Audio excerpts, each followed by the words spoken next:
T-minus 50 seconds.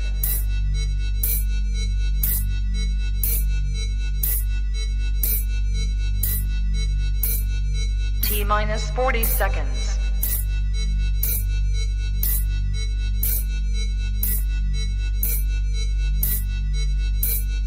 T-minus 30 seconds.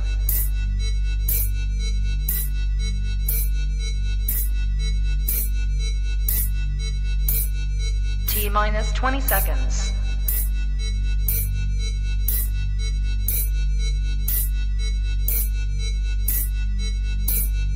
Ten, 9, 8, 7, 6, 5, 4, 3, 2, 1, 0.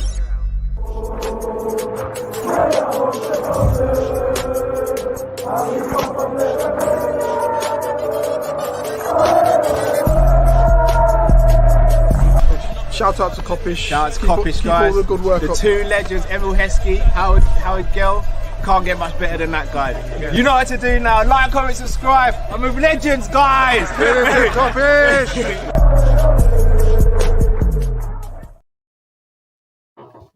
Hello, lovely people. I hope you're well. Welcome back to another live match reaction. Liverpool 3, Bournemouth 0. Another clinical performance by the Reds and back to winning ways in the league after the disappointment of last week's result. People, as always, when we get behind the mark, please make sure you subscribe, comment, and like the video. Want to get a flavour of what you guys are feeling. Game pretty much killed off in the first half. Lagging. Oh, look and sound bad. I don't know if, I'm hoping you're saying I look and sound bad because of the wow. Yeah, everyone's saying I'm lagging. That's not good. Bear me, people. Can you hear and see me, Drew? Yeah, I can see you. I can hear you. Am I lagging? No, you're fine. Oh, okay. Totally. Yeah, you're totally cool. All right, cool. Drift, your thoughts on the game? Very good performance. Very, very good performance. First 20 minutes, there was a few defensive issues. They had one or two chances. Obviously, they scored, and it was offside, thankfully. They had another good chance. Kelleher made a very good save. There was a few little lapses in concentration defensively in the first, say, 15, 20 minutes. But after that, we looked really good. We looked really good after that. Credit to Bournemouth. Bournemouth continued to play football. They didn't do the park the bus or anything like that. They stuck to their principles. And I'm not saying it in a condescending way. You know, we're the big team, so yeah, good, play your football so we can badge you up or whatever. But like when they were losing, they could have just thought more about stop conceding and getting back in the game, but they still tried to get in the game. They had a good second half, to be fair. We didn't score in the second half. But overall, good game. Overall, very good game. The 3 goals were good. 2 of the 3 goals were special. I'm not sure if you've seen the goals, but the first Diaz goal was Suarez-esque. Yeah. Beautiful. Cross the defense, beautiful control. No, I saw the goal. Great ball from Ibu. The first touch was immaculate. I still, to the life of me, don't know what Kepa was doing, but cool, good with it. And yeah, the take and the finish were brilliant. And then the second one, I don't know what Kepa was doing. Nunez's goal, absolutely special. Nothing like, for me, that's probably goal of the season for Liverpool so far. I can't think of a better goal we've scored than that so far this season. Oh, I'm trying to remember all our goals now. So it's 2-0 against Ipswich on the opening day. Like, I genuinely believe that. Yeah. But the thing that I did love about the game today as well, bro, is from a defensive point of view, Darwin and Diaz were brilliant defensively and offensively today. Both of them made some brilliant tackles, interceptions, got back, defended well, and then obviously did their part up front. Bro, Gravenberch and McAllister, bro, it might just be the pivot to pivot. Like That's good, yeah. the way they control the games, bro. The passing, the interceptions, the reading of the play. What I want everybody to do right now is just take a second to not take for granted how well Gravenberch is reading the game. It's not just about how good he's been on the ball. His reading of the game, bro. He's in the right place at the right time. He's anticipating things well. He's doing so well off the ball and on the ball. It's ridiculously impressive right now how Sorry to well. cut you, bro. I just saw in the chat, did Bournemouth have 19 chances today? Nah, they can't have had that many. Oh, let me go look at the match stats. Nah, they So can't have it. Not 19 good chances anyway. Like Bournemouth had 19 shots. They had 19 shots and 6 on target. Yeah, that's what I was gonna say. Like there was a lot of wasteful stuff. It wasn't like hearing 19 shots might make you think we got peppered or something. It wasn't like that. Like, but they did have a few good chances. Yeah, they did have a good few. They had more chances than I'm comfortable with, if that makes sense. Oh, wow, 6 on target. That's still quite a lot for us. I'm gonna hazard a guess that Slot weren't overly happy with that performance, if that's the case. He never looked happy from half time onwards. He looked quite frustrated. Knowing, well, I say knowing, but from what I've read of his character so far, having him as a manager, he's very much on this control and not this like basketball, football, or chaos football. He's very much on this. We don't really like conceding chances, so I can imagine he's not too happy with that. If I'm being honest with you, I would say a large majority of those shots probably would have come in the last 15 minutes when we kind of took our foot off the gas. Because for the last 15 minutes, we did take our foot off the gas. He made a few changes. The substitutes were lively when they came on.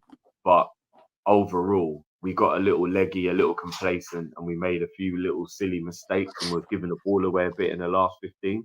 And Bournemouth did have quite a few chances in the last 15 minutes. Not clear chances. They had one that was a clear chance that Kelleher made absolute brilliant near post save with. But overall, I didn't feel like Bournemouth were a threat, but I did feel for a split second like they could get a little jammy goal and kill our clean sheet, if that makes sense. Yeah. So, yeah, Slot probably was a bit annoyed with the second half. Okay, but we're 3-0 up. It's very difficult at 3-0 up to still be getting hell for leather into every tackle. No, but the reason I say, like, if this was again, I don't want to. I know people are going to take this out of context. I'm going to say it regardless. If this was Klopp and we won the game 3-0, we conceded those chances, I don't think Klopp would care. Klopp would be like, "We won 3-0. Them sort of games happen." But knowing what Slot's like, in the sense of he doesn't like conceding a lot of chances. Even if we're 3-0 up, he doesn't like us doing stuff like that. Because one could turn into 2, 2 could turn into 3. Before you know, we're trying to chase a game that we were dominant in. I'm surprised the game went that direction from what I'm reading and seeing. In my opinion, I think we got leggy. I think we got leggy in the last 15 minutes. That's what it looked like to me. And I did miss the first 10, 15 minutes of live action. I saw the highlights at halftime of all the chances. So maybe in the first 15 minutes, maybe that was when Bournemouth were getting a lot of those shots in as well. But the middle of the game, the hour in the middle of the game, from like 15 minutes in till about 15 minutes towards the end, we were fine. We were in control. We didn't really look like we was in any danger. We scored the goals. But that last 15 minutes, we did look a little leggy. And surprisingly today as well, bro, he didn't take off Trent, which he has been doing. Trent played the whole game. So I'm thinking, is that because Trent's going to be rested for West Ham maybe? He normally takes off one of Gravenberch or McAllister. He left them both on as well. So I think possibly we looked a little leggy because there's a few players that normally he would bring off and he didn't. I don't know. And I mean, naturally, if you're winning the game, Bournemouth are going to be having so much heart to want to win. And we're like, our game's won. Sometimes those things can just happen anyway in the last 15 minutes.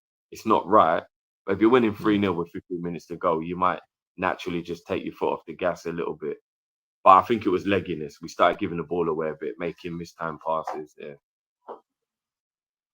Oh, fair dues, fair dues. Okay, fair enough. Thoughts on the starting lineup? Because the only issue I had with the starting lineup, and obviously age like milk left in the sun, was I thought Gakpo should have actually started over Diaz, given how well he played against AC Milan. But Yeah. again, what can I say? Because he goes and scores a brace and is fantastic in the game in the first half. So, but it's good that we've got two hungry left wingers, right? Yeah, and here's the crazy thing, bro. Going into the game, they were both in form, because I'm not going to say Diaz's bad game against Bournemouth undoes the great form he's been in, just generally speaking this season. Do you know what I mean? So technically, we're going into the game with both left wingers being in form. So the decision was he went with Diaz. I understand it if he thinks Diaz is the starting left winger, but Cody deserved to start because of his outstanding man of the match performance against AC Milan. But I tell you what, Gakpo came on for the last, say, maybe 20 minutes. I think maybe he was on the field, and he looked brilliant. So even being a sub, he still looks like he's got his momentum from the first game, because he came on and some of his touches, his runs, he nearly scored. He nearly assisted Chiesa. Like, he had a very good cameo, Gakpo, today. So, yeah. I'm reading some stuff. Drift, I might just ask you to do the supers. I'm going to try and come out and come back in and see if that fixes things, and then we can do play ratings. Okay. You haven't been too laggy on my end, so I'm quite surprised that people are saying you are, because on my end, you've been all right, to be fair. Yeah, even on my end, I'm starting to see I'm lagging a little bit as well. Okay, yeah. All right. I'm going to come out and come back in. Yeah. Cool. Right, let's hit up some of these supers. Big up, by the way, guys. This is going to be a bit finicky for me on my phone to try and read these out. But let me try.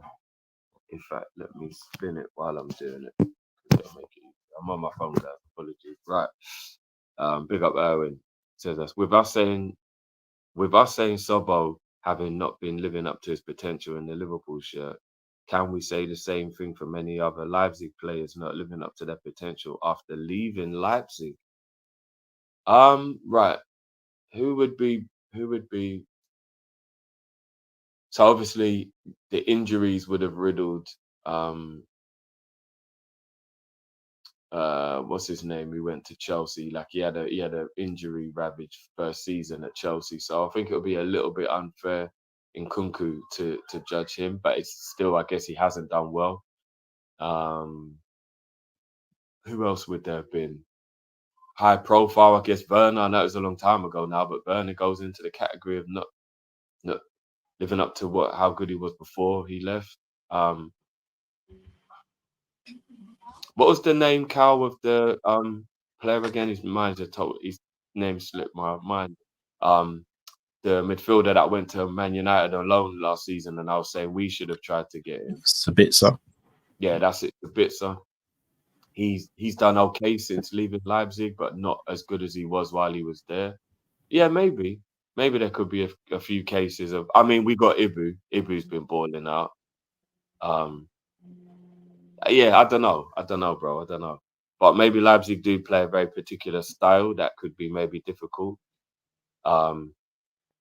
Musa says, Drift, I'll say more Mane-esque than Suarez.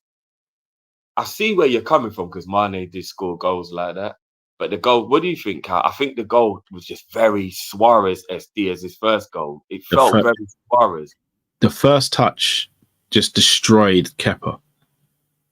Yeah, just destroyed him.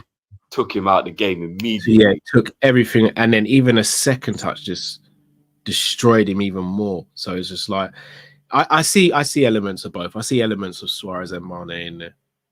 But yeah, it was a great goal. Great goal. Brilliant goal. Big up Just Labs.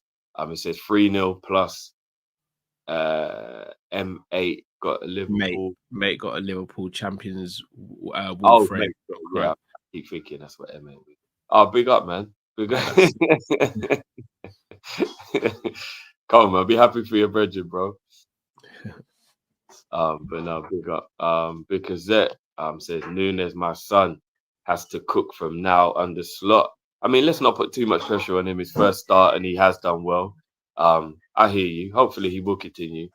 I know you haven't seen the game, obviously, Cal, but again, No, I saw the goals. I saw the goal. The goal was phenomenal. I'll play the game, so I know you haven't seen the game, so you won't know the overall thing like with Nunes. He had one chance where the player blocked it on the line with his face, which is unlucky. But then they try to say it was a handball, and it wasn't. It hit him here. I think if it had gone in, maybe VAR would have given the goal because they're trying to say handball, but it hit here, and I'm sure that's shoulder, right? Yeah.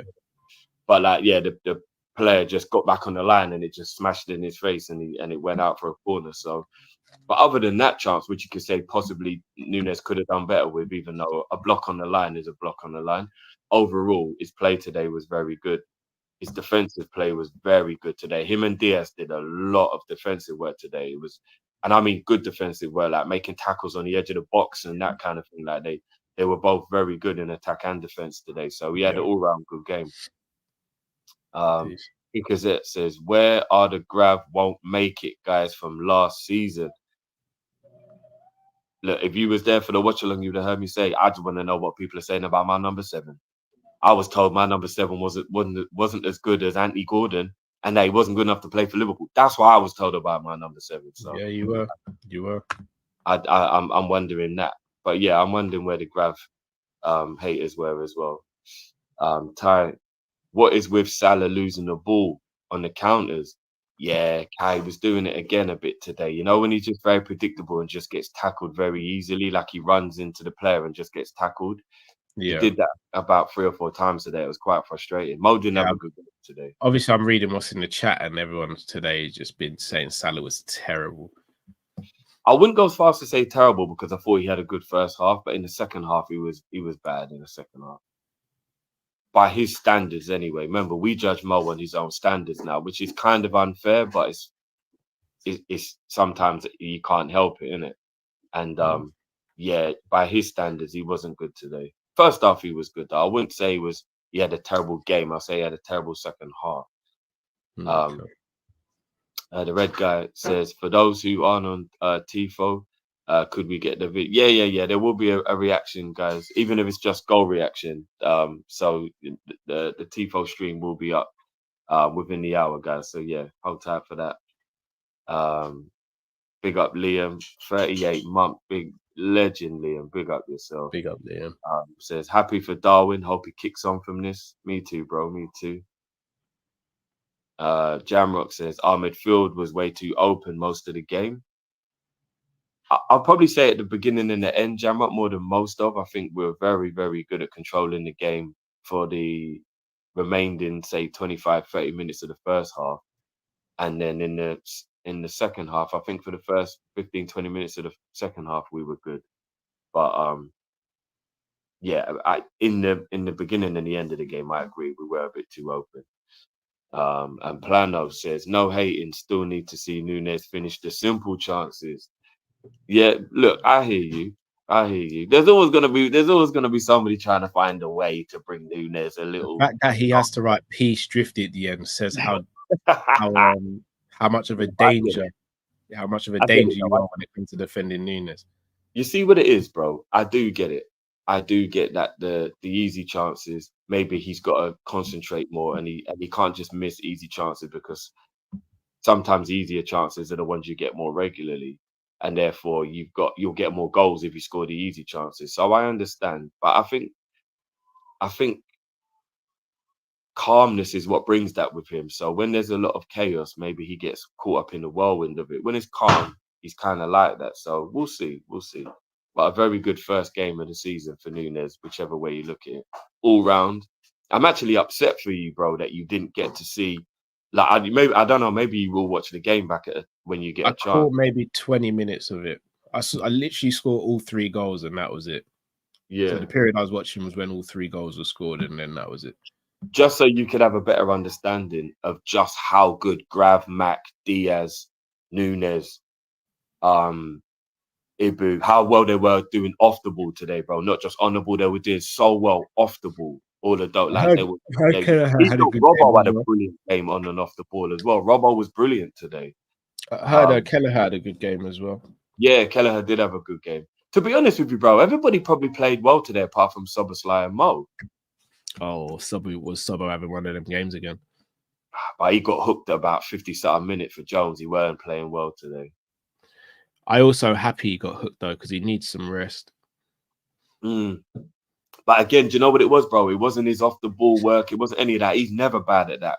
His decision making. He always seems to be making the wrong decision, bro. I think he's the true definition of how important having game intelligence is. And I'm not saying he don't have it, but he's not showing it. Yeah. Do you get what I mean? You almost want him to be the backup number 10 at the moment to someone who's like a top class one so he can learn off them, right? Bro, during the game, I was saying this period is so upsetting that Elliott's injured. Elliott, yeah. It would have been the perfect time for Elliott to come in and play some game time in that. It would have been a perfect time, bro. It's such a shame Elliott's injured at the moment. I mean, to be fair, Curtis did all right, though. I was going to say, I mean, Jones did start his career as a 10. Jones was did all a very right. good 10 in the under 23s. So, yeah. Right. Let's get into player ratings. Guys, if you haven't smashed the like button already, please make sure you do so. Yeah, let's do this. See what you say about the player ratings. As I said, I can't give mine because I just haven't went to base on Kelleher. I would go 8.5 to a 9 for Kelleher. I think what he had to do, he done exceptionally well today. What he had to do, because there was a few times when he did, like in the first half, he had to make a really good block. He made a very strong-handed save. Yeah, I'll probably go 8.5 to 9 for Kelleher today. He was good. Ooh, I need to push you for one of the two, brother. I'll go 9 because he was very good. I'll go 9. It's a good start to the ratings. Trent, we haven't got a picture of Trent, but what was Trent? I would probably go for Trent today a 7. I don't think he was exceptional in any way, but he was good. He did defend well on a whole. There was one time when he did get caught out of position, and that's when Kelleher had to make a brilliant save. And again, because I missed the first 15 minutes of the game, I don't know if there's anything that happened in that part that might be skewing a few people's opinions. But I would go a 7 for Trent today, or maybe a 7.5 if somebody pushed me. He was good. He was good, but he wasn't exceptional or anything like that. But he was good. See, it's really weird in the again. I'm going off the comments here. The comments are kind of up and down with his rating. It's anywhere between 4 and 7. I'm seeing for Trent. Oh, 4. 4 is being really harsh. He was nowhere near low like that. The funny thing is, he did get the assist as well. Yeah, got the assist for Diaz's second. I'll go 7.5 for Trent. I'll go 7.5. I'll go 7.5. Cool. A few shout out to Jamie Phillips Football Chats. Make sure you go and subscribe to Jamie's channel. Also shout out to K-Mac as well. Subscribe to his channel. I think I saw Kev in here from Talking Kop as well. Go and subscribe to their channels, please, guys. Show them some love. Ibu. Do you know what's funny, bro? I'm seeing in the chat today. I think it's so strange how people can watch the same game, support the same team, and come out of the game with different opinions. Because I'm really shocked at the people saying things like Trent was horrible and he wasn't good. He wasn't horrible today. He wasn't amazing, but he wasn't awful. If you start handing out 3s and 4s, that means he was poor. I don't agree with. It's so weird. It's so weird how everybody can watch the same game and just get a different thing. It's actually mad. Ibu was brilliant today, bro. He was so good. He got the assist for the goal. He's defending. He was making block after block. He got an elbow in the face and was yellow carded. I still need an explanation of the referee how Ibu got a booking for a supposed obstruction when all he did is just say strong and got an elbow in the face for a 50-50 tackle. And it was a 50-50. So I don't know what the ref was thinking when he booked Ibu for that. I'm gonna go 9.5 for Ibu. I thought Ibu was exceptional. I'm just hoping the kid stays fit, man. Yeah, he was. You know what? He's starting to actually show leadership qualities, which I didn't realize he had. You should have seen the way he started screaming at the midfield, bro, when there was a time he had to make 2 tackles within about 15 seconds of each other. And he just lambasted the midfield, and rightly so, because they weren't protecting. Yeah. Both the 2 blocks were exceptional, both of them, bro. He was on a mission today. Ibu was on a mission. And this is why because of his injuries, I do understand why some people in the Liverpool fan base have their trepidations, because it can be upsetting. But overall, don't tell me anybody's better than Ibu in the league apart from Virgil. I don't want to hear it. I don't want to hear it. Saliba has to be a conversation, Joe. You can have the conversation with him if you want, bro, but he's still not better than Ibu. Even if you want the conversation, you can have the conversation all you want. Ibu's better than Saliba. I think it depends what you want. People who say Saliba are Arsenal fans, or people who look a bit better on the ball, because Saliba's more prettier to look at in terms of the way he plays. So Saliba's quality. Sorry, you know my thoughts on Arsenal hyping up their players and overhyping. Saliba's brilliant. No, he is brilliant, but he's not better than Ibu. He's not. If Ibu had the fitness of Saliba, it wouldn't even be a conversation. It wouldn't be a conversation. But I understand that the fitness issues also cause your form to dip in and out, which is why some people can sometimes forget how good you are and that kind of thing. But yeah, especially the fact that, like, because we had a conversation, and I don't want to make this an Arsenal or Liverpool thing, but we had a conversation, me and Jamie, about this the other day, and I actually think that Saliba is very meaty in the air. I think on the ground he's exceptional, but he's meaty in the air. Yeah. And Ibu was exceptional in the air. So even if you need something to split the hairs on what your belief is, I think the aerial ability of Ibu and the goal threat of Ibu from corners as well, that's what will be the part that would make. But anyway, I don't think it's clear between either of them. If I had to say one's better than the other right now, I'd probably say Saliba's better right now. I think Konate's got more to his game, but I think so far, from what we've seen of both, Saliba's better at centre back. That's fair. I mean, like I said, it's not night and day. Like if Saliba's like a 9, Ibu's like an 8 or an 8.5.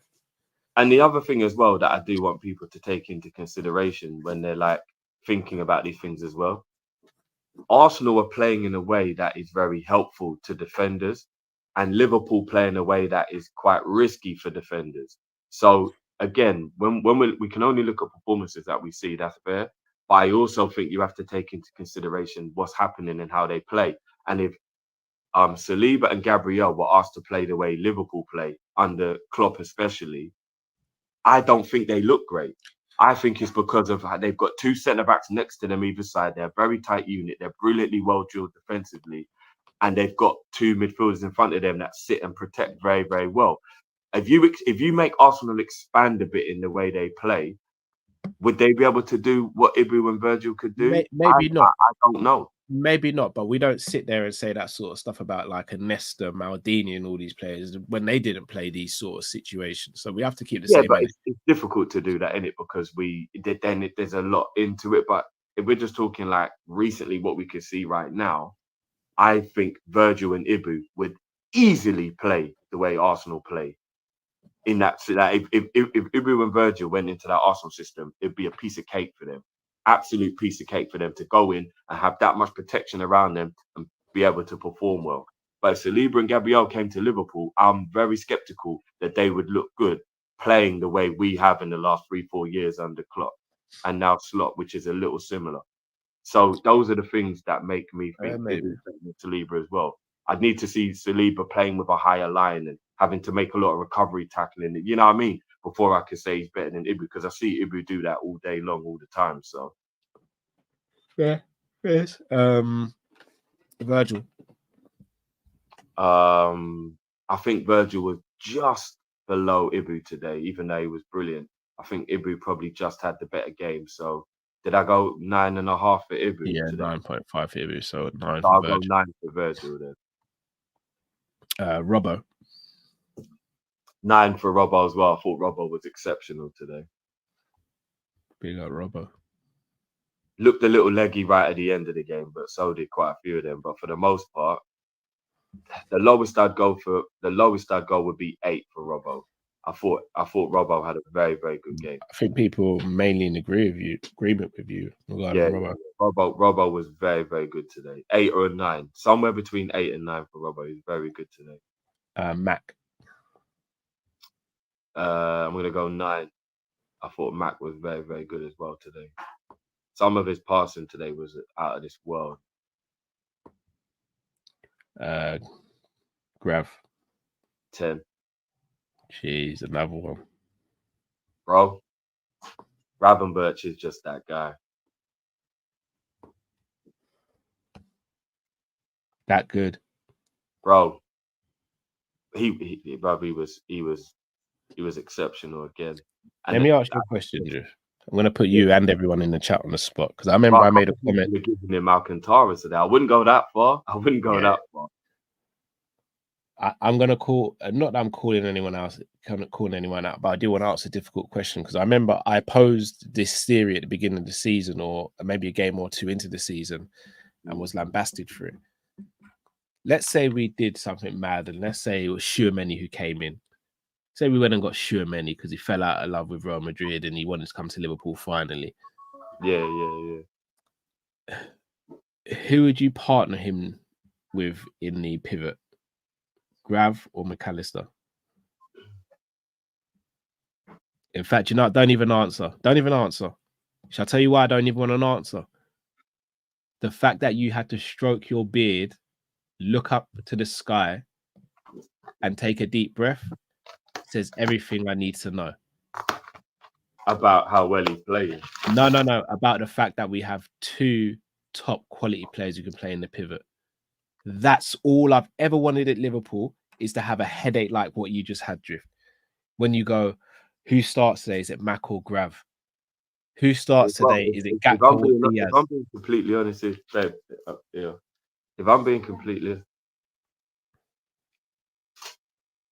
if I'm being completely honest with you,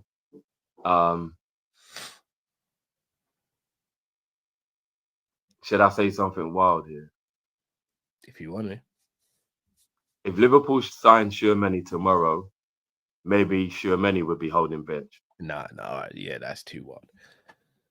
That's too wild, Jeff. When you're going to. But I'm just saying, McAllister and Gravenberch are striking up a partnership here, and sometimes partnerships are better than individuals. No, I hear that about Carl. Sure, bro. Put it like this, yeah. All right, what it would be is let's just go with the premise that Tchouaméni starts in this team, bro.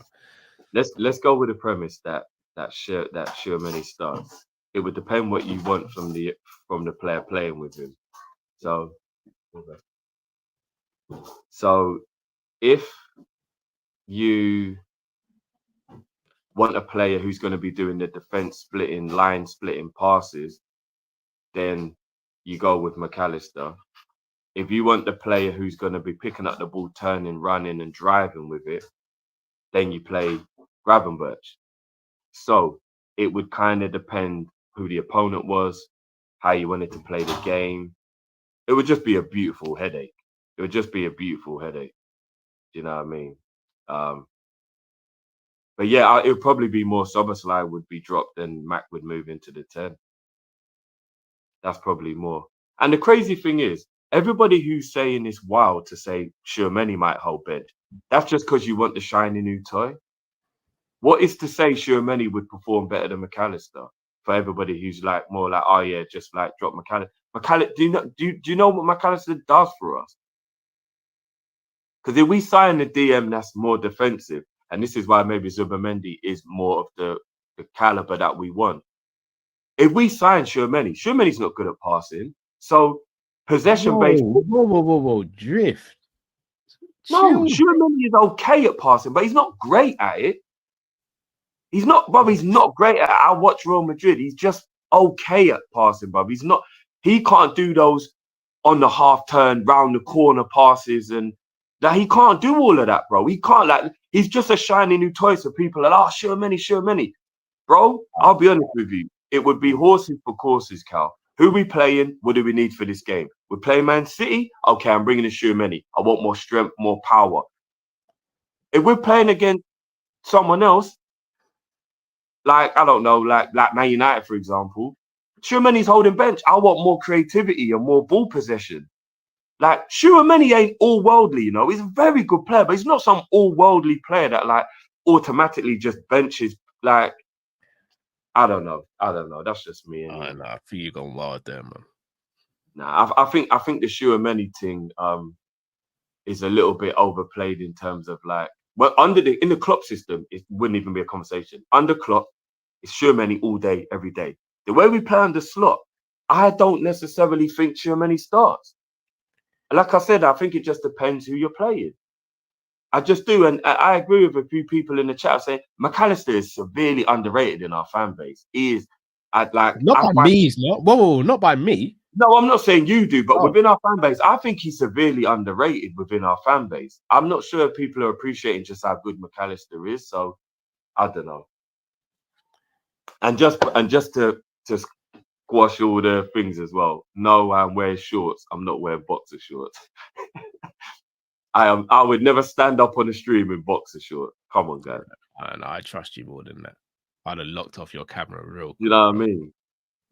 They're just short. Where were we? So we've done the pivot. Sobo.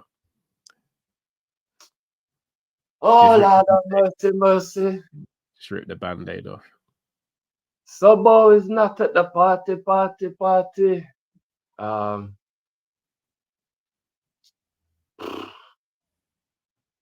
gonna give Sobo a 5. I'm not gonna downplay his defensive work and his off the ball work. So I'm gonna give him a 5. But I'm gonna ask you a question, though. I'm gonna ask you a question, Drift. And again, for anyone tries to come for me in the chat, everyone knows how big of a Szoboszlai fan I am. You're speaking about a number 10, and the first thing you mention is defensive work. No, but Cal, I think it's by design. So I feel like he should be given some credit. I don't think he's playing 10 and his off the ball work is just like him making up for being crap. I think he's following instructions well. I'm not disputing that he's following instructions, but one of the instructions or one of the nuances of playing as a number 10 is that you make good decisions, your passing's on point, and you either try and create or try and score goals. So if the first thing you're having to mention is defensive work, Drift, then that's not good, because when you spoke about Diaz and Nunes earlier, you didn't speak about the defensive work first. You spoke about how good Diaz was with his finishing and his decisiveness. You thought and spoke how well about Nunes did with his decision making, his passing, and then thirdly, you mentioned the defensive output. If you're having to start the sentence or the conversation about Szoboszlai with his defensive work as a number 10, I'm saying this is his biggest fan. That's not a good look. No, I that is true. And you know what? Cop Class has actually made a point as well that's quite damning on Szoboszlai as well. That Gravenberch and McAllister are playing in the pivot and they're 10 times more creative than Szoboszlai is in the 10. That is a bit of a worry as well. I'm just trying to give him credit where credit is due, because I think the defensive work is good. But yet the decision making is a bit of an issue. It is a bit of an issue. I can't lie. It was a bit of an issue. There was one brilliant opportunity he had after. He did well as well. He won the ball. He turned. He ran. He was in space. And then he got to about 20 yards out from goal. And I can't even remember what he did, but whatever he did was just completely the wrong thing to do. I think he might have tried to do a skill and got tackled or something. But I was just like, oh, Sobo, man, the decision making, what's going on, bro? But yeah, I'm gonna go 5. Give me. I'm just gonna get a ice cube for my drink, bro. Just give me 1 second. All right, I didn't catch any of that because I just froze. I'm gonna have some super chats while Drift's just doing that. Done that one already.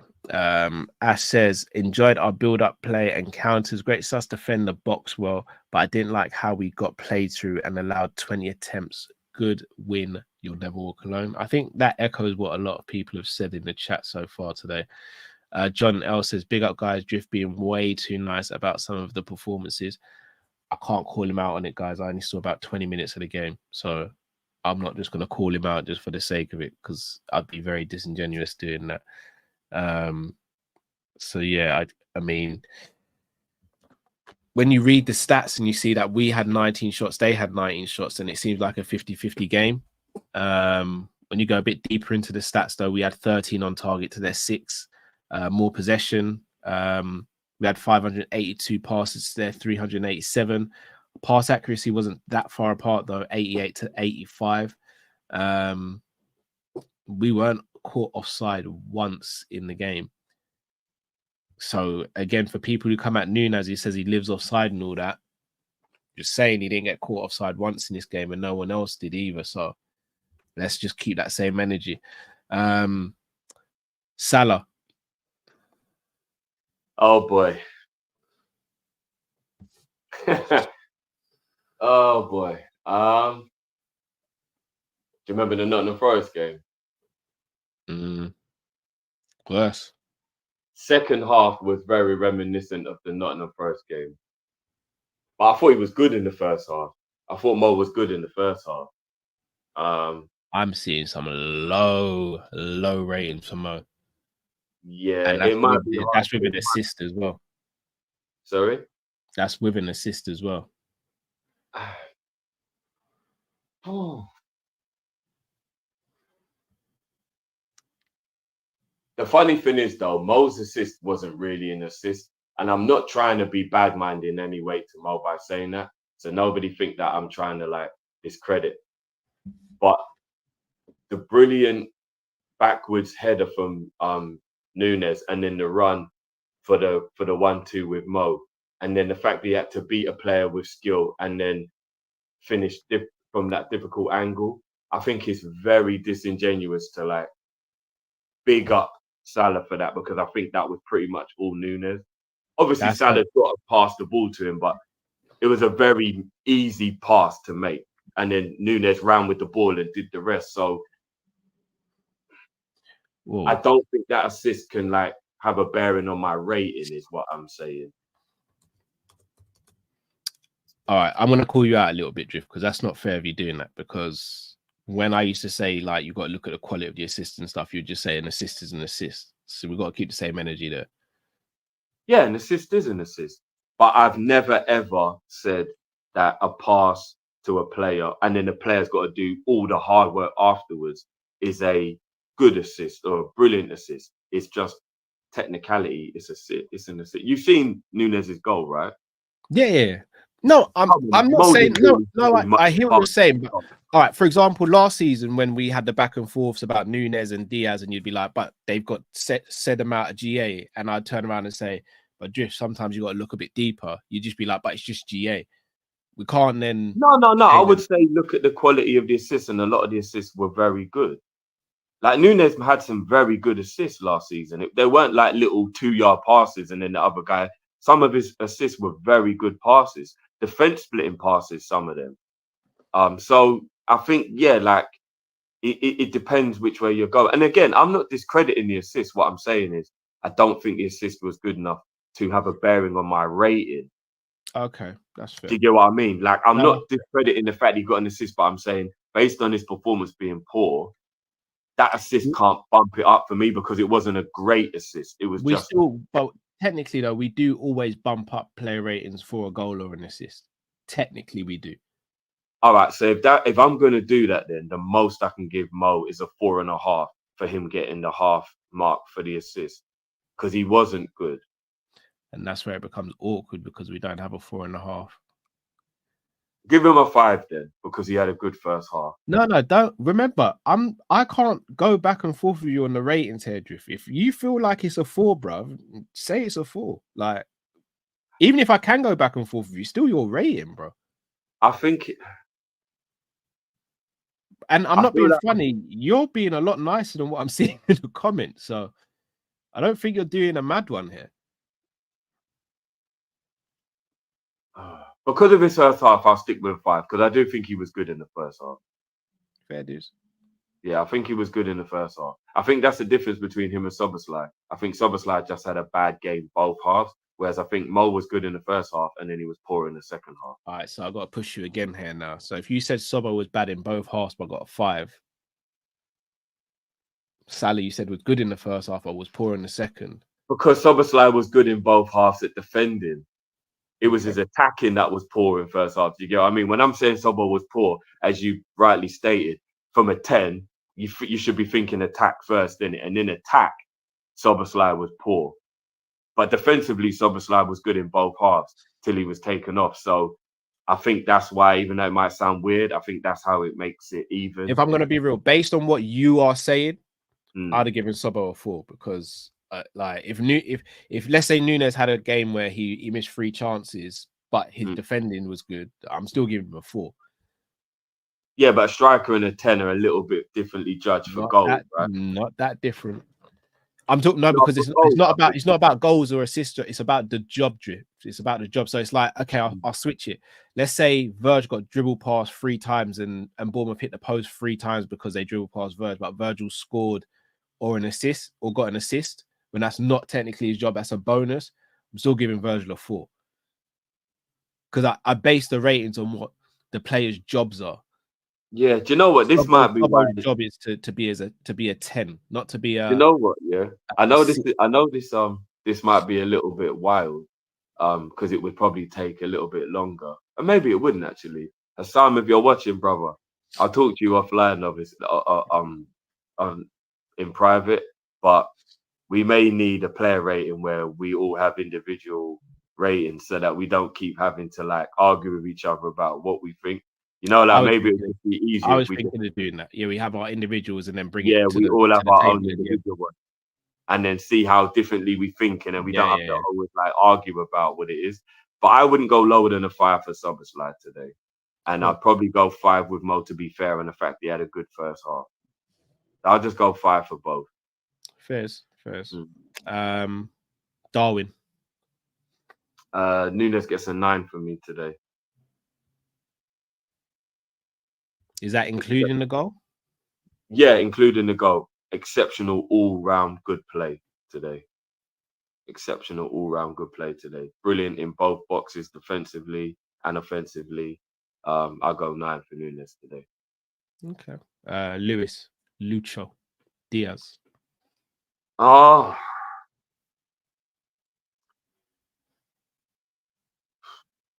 Can you get a 10 if you play 65, 70 minutes?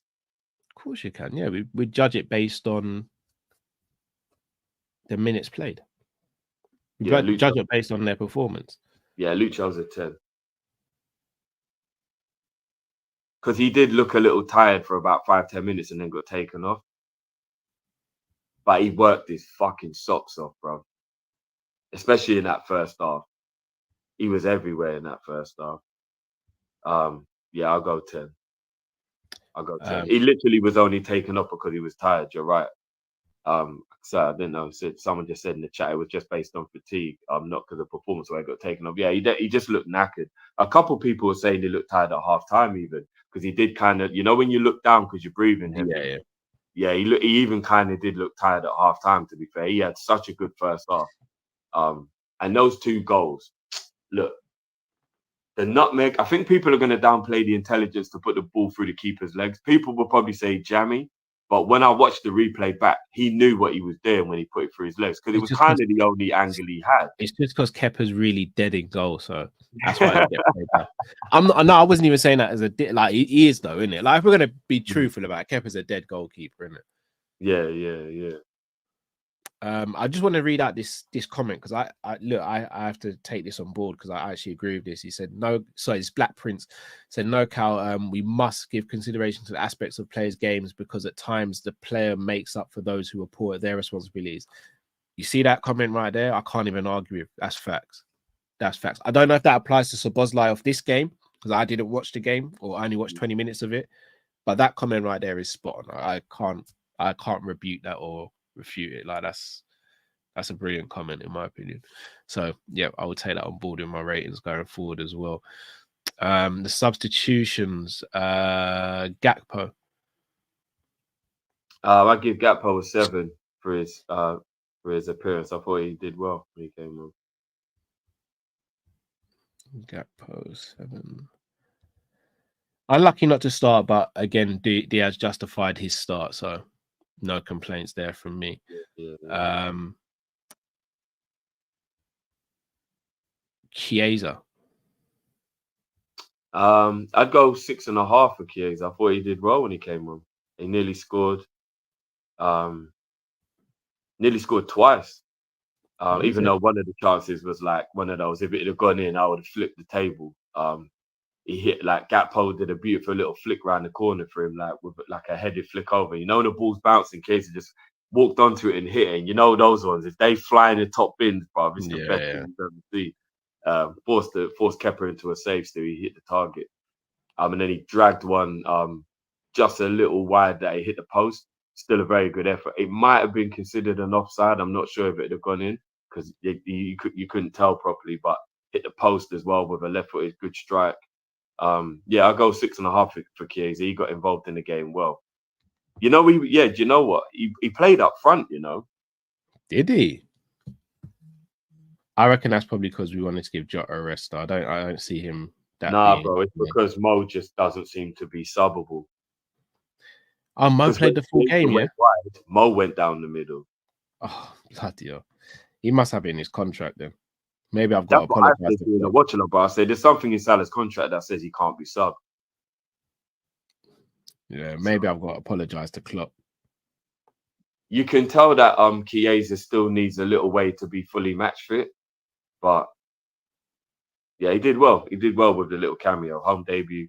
We can't sleep on the fact that for him that was a massive moment, making his home debut at Anfield after all the anticipation of him thinking about how much he was looking forward to it and rare.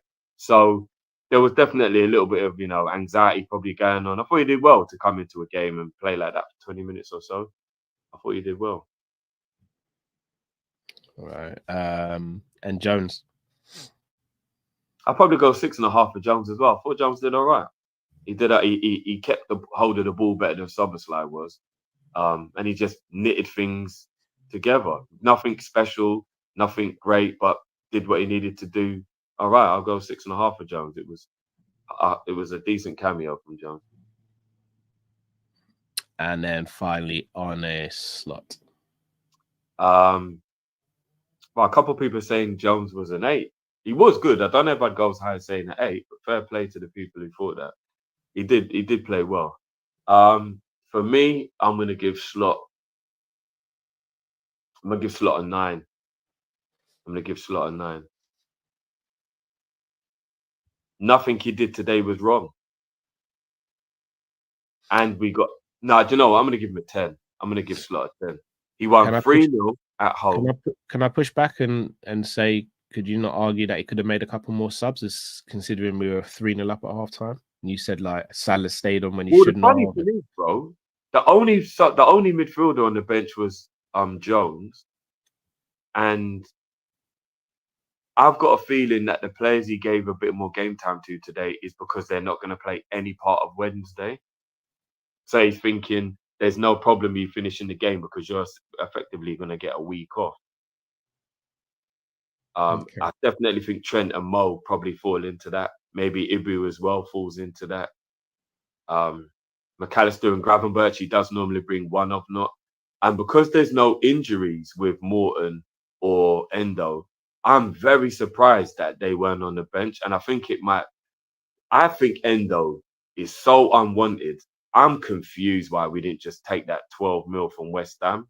Yeah.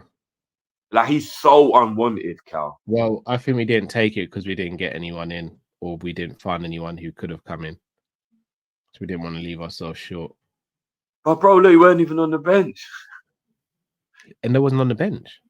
Endo weren't even on the bench, Cal. Was Morton on the bench? No. Jones was the only midfielder on the bench. Oh. That's interesting.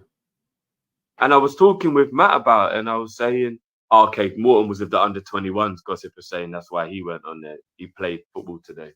I think maybe possibly Morton and Endo, maybe he'll play in the West Ham game. I think it would depend how serious he's going to take the cut.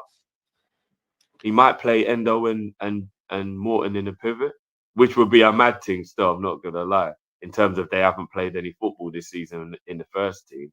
That would be a bit mad to do it. But can that be maybe why he played Grav and Mac all the way to the end and didn't name them as subs? Because he wanted Morton to get some game time. So that's why he might have gone with the under-21s. And then obviously Endo doesn't necessarily need game time to get a cup game. So could that be, Cal? Am I being crazy, or do you think Endo and Morton could be the Carabao Cup midfield? What do you think? Because Elliott's out, it could be Endo, Morton, and Jones. I would probably play Soboslai in the game. Oh no, he needs a rest. No, he needs to find some form, bro. Yeah, but he also needs a rest, Drift. Because if he gets injured, who we playing in the 10, bro? You know, this is a preview conversation. This is a preview conversation. Yeah. But yeah. Oh, do you know what? Bakehouse is right. Neoni as well. Neoni could get some game time. I will see. But West Ham are no mugs though, so we can't put a yeah. proper like. Do you know what I mean? Like we can't, especially after how they played today as well. They're gonna want to come out and show they're not idiots as well. Yeah. It'll be interesting. All right, let me help the supers. Matt Bicazette says Nunes hold up play for his goal was fantastic. The goal was just brilliant. Just everything about it is top draw. Like weaker foot, in off the post, squared up the defender. Keeper didn't have a clue what was going on. Just a brilliant goal, man. If anyone else is scoring that, we're waxing lyrical, man. They did give the kid his flowers. That was a brilliant goal. That was a sensational goal. And the most underrated part of the goal is going to be people not realizing how brilliant that backwards header was for the 1-2 Salah. That was a brilliant back header to start the move on. That'll go unnoticed. When I actually saw the goal at first, I was like, oh, typical Salah. Salah's cut in. But then when I saw the goal back and I was like, oh no, Salah assisted me. It was Nunes who did that. I was like, yeah, even better. It's his weaker foot. Yeah. Dare I say it, not even to be shady. Salah don't even score them sort of goals anymore because he seems to. The mad thing is, bro, Salah had a chance like that in the first half. And like, we might have to talk about how much he's lost his power and his shot, bro. They're always P-rollers back to the goalie when he tries to do those like bending shots. And I keep on saying it. Not getting adequate backup for Salah over the last 3-4 years has not helped Salah or Liverpool at all. I don't know if Chiesa is going to be the guy now to do that. But if he's not, I feel Salah's going to have a massive drop-off in form. And then we're going to have a horrible conversation because it's the last year of his contract. Someone just asked in the chat, what do I think of the emotion that Nunes showed afterwards? I think that was relief, bro. Yeah, it was. Yeah, that was relief. That was like, finally, I've contributed after all this time on the bench. It's been 14 games without a goal for him. Yeah, and that again. So here's the thing: it sounds terrible. It sounds ludicrous that he's played 14 games, not scored.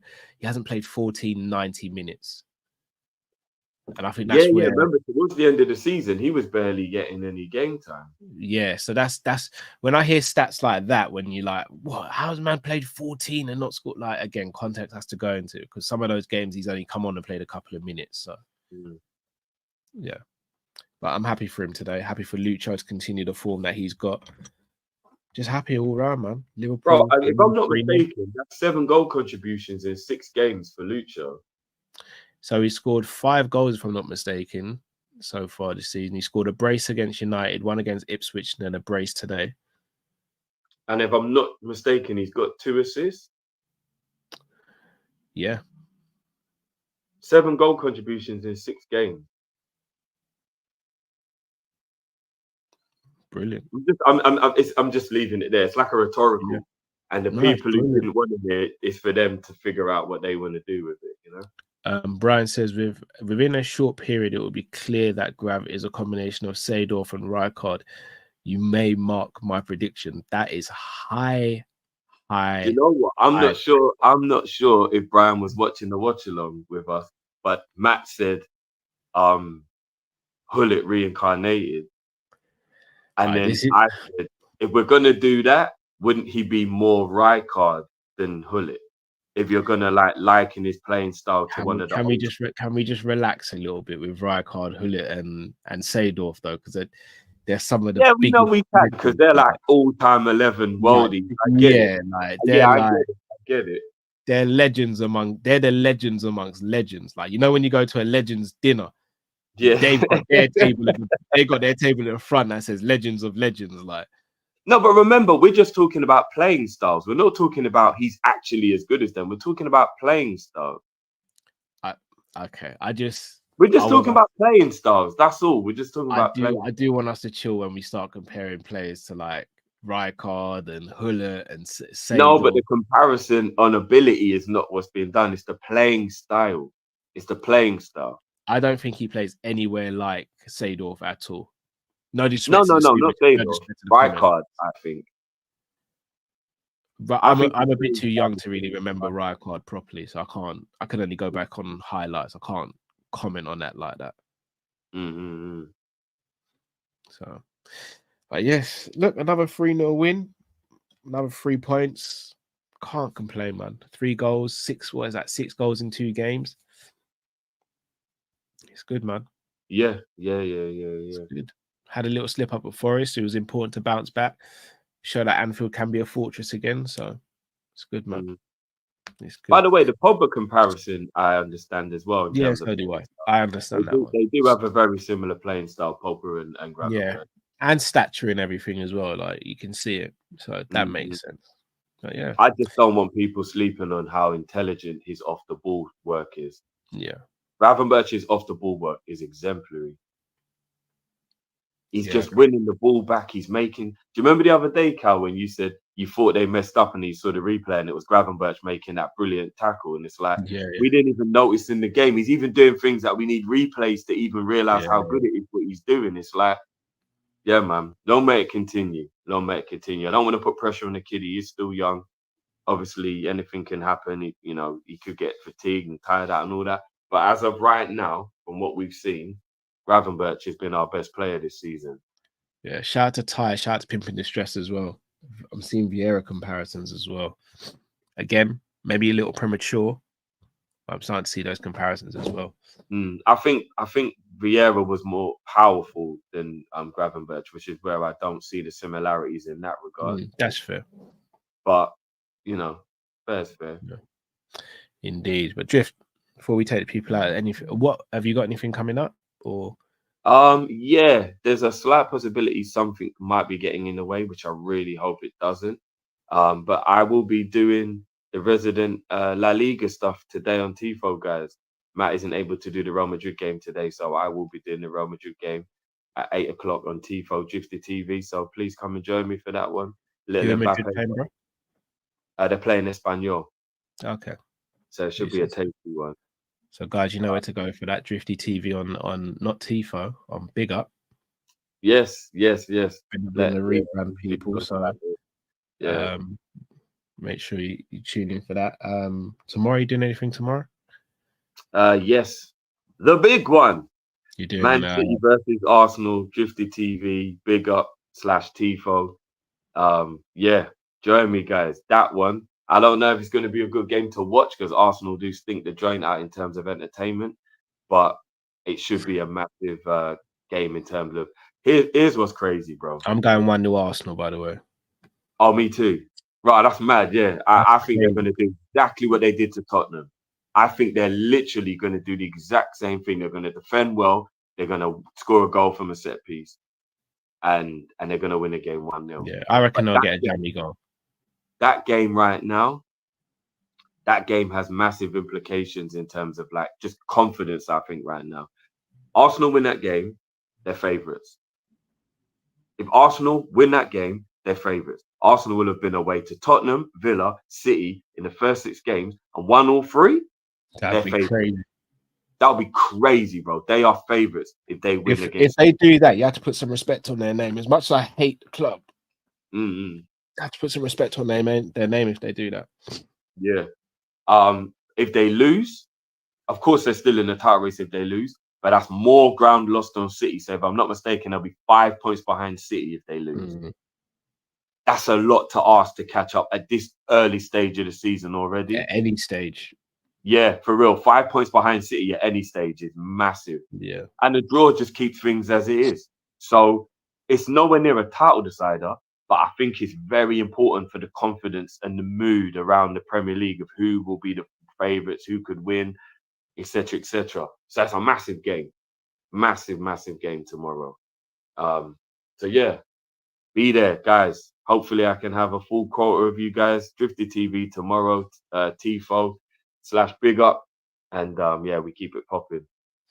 Indeed, people. If you haven't already, smash that like button, subscribe if you're new to the channel. We're on the road to 35,000 subs. Also, switch on the notification bell so you see when we go live as well, people. Plus, follow us on the socials. We're partnering up with some, and collaborating with some other content creators in the Liverpool space as well, who are also great. So make sure you don't miss out on what we're doing on the socials as well. We are on Instagram, TikTok, Twitter, now known as X. So make sure you come and give us a like and a follow on some of the videos and stuff that we're doing. So, yeah. And guys, there's no longer a referral code on Big Up/Tifo anymore, guys. We're in the better stage now. So there's much more improvements for anyone who wasn't at the town meeting yesterday. Big up. I'm gonna keep saying /Tifo until everyone realizes, because I know name changes can be difficult. The tactical stuff we're gonna be able to do from next week on. Yeah, it's gonna be so cool. Yeah, and I love my brother Jamie with me as well for the game tomorrow. So yeah, also, a little plug. I don't know if I'm going to be on it tonight. I'm going to aim to be, but Luke Tanner is going to be doing a watch along. I think Jamie's going to be on it as well. I'm aiming to try and get on it, depending on how the rest of the day pans out. But Luke Tanner, who I do MMA content with alongside Jamie, is doing the watch along for the Anthony Joshua and Daniel Dubois fight. So for any boxing fans, make sure you head over to Luke's channel. That is Luke Tanner MMA. So yeah, fun, full packed weekend of sport for you guys. Oh, you do use the tactical stuff today, yeah? No, but the town hall meeting that they had yesterday on Tifo, to obviously, show everybody the name change and what the plans are going forward. They did a quick preview of the tactical stuff for everyone, so everyone who was there got to see. Oh, so anyone who signed up to Tifo got to see that, yeah? Well, if they joined the town meeting yesterday, yeah. Sick. So they gave everyone a sneak preview of just how much we're going to be able to start cooking with the tactical stuff and all that. So yeah, man, it's gonna be a good one. Amazing. Wow, Jamie's been live since lunchtime. Bloody hell. Flipping out, Jamie. Get some rest in before tonight, bro. Definitely. But nah, people, absolute pleasure. Liverpool, another 3 points, another win. Arne Slot keeps on marching forward. The Reds are bouncing back after defeat. Nunes scoring goals. Lightning Lucho. Things are only getting better, right? Until we see you next time, people. Thanks for watching, joining, and listening. Stay safe, stay blessed. We're Kopish, we're out, people. Take care. Talk about my number 7. Peace.